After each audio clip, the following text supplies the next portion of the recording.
was like, that's how I got trained. This is who I am. I love what I've done. And here we go. Let's audition. But building that confidence, are you kidding? I still have it. I auditioned for something yesterday. I still am auditioning. I'm still fighting for jobs. And it's one of the things that will ever follow an actor. I'm like, oh my God, am I going to get it? Am I good enough? Am I right enough? Am I pretty enough? Am I fat enough? Am I strong enough? All of those things still follow with me. But, you know, I'm pretty confident. I'm pretty good at what I do. You're not pretty good at what you do. You're very good at what you do. You've been in just so many movies. You've worked with everyone. Listen, you're busy. You have this podcast. Would you ever go back to a soap opera if something was just handed to you? Oh my goodness sakes. Are you kidding? I would love it. First of all, I think soaps are when I say the best way to train, there's something about soaps that's taught me spontaneity, because in soap operas, because you're doing so much, if you get the lines right, they move on, which means like, great, she did it. I have 4 cameras on it, whatever, however she acted it, who cares? She said the lines, move on. And that gave me an incredible conscious thought about what acting is. Like, wow, if I kind of stay in the minute, if I kind of do what I'm doing, if I kind of go with the flow, people like it. And they began to embrace the spontaneity of both of my characters. And it really did. So would I go back on a soap?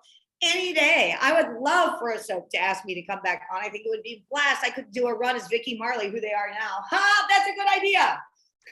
There's more Another World, unfortunately. You know, maybe she could, you know, appear in Port Charles and we could have some General Hospital action. See that? See what I'm saying? Listen, have your people call my people. Are you a soap opera fan?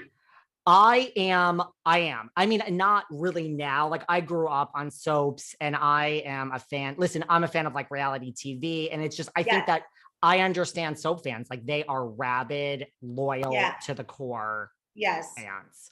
And they're so friendly. I mean, it really is about having family, whether or not, now I would say, like, I mean, I was the voice in the background of every woman cleaning her house, every grandmother who had to look after the kids after they came home from school. A lot of my fans are the grandkids of the grandmothers who had on their stories, right?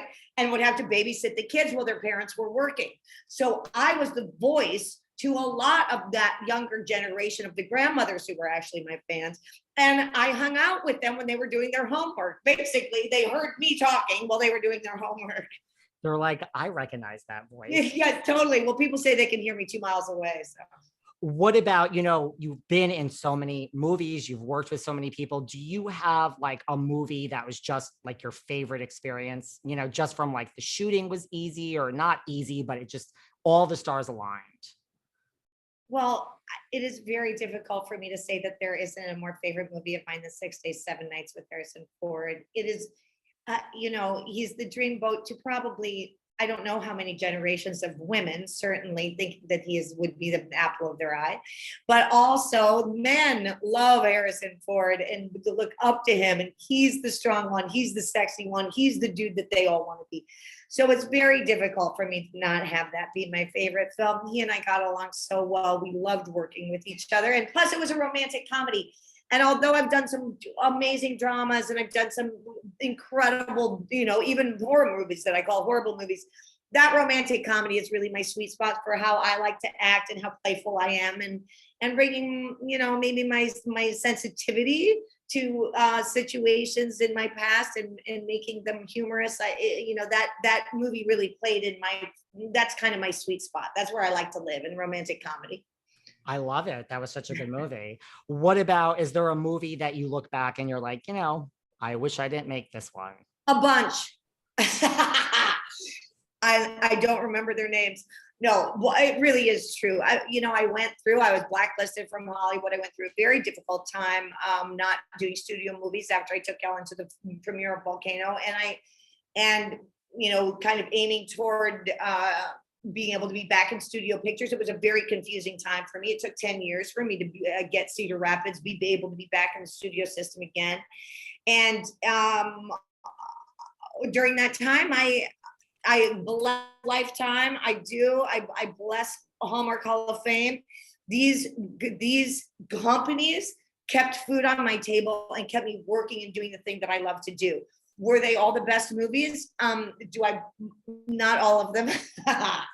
not all of them, but again, the opportunity to be an actress and be able to make your living doing that is not always, it's not the easiest thing. So I'm very grateful for those movies. And sometimes you have to do the bad ones in order to train you to understand better what your timing is. You know, I always take everything as a gift. So, you know, I took that 10 years as a gift and learned a lot.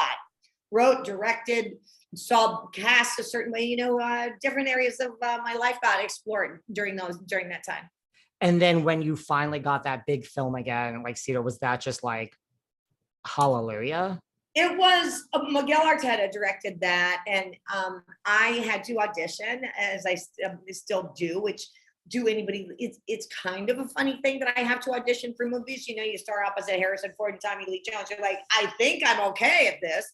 But no, I still fight. I still fight very hard to get jobs.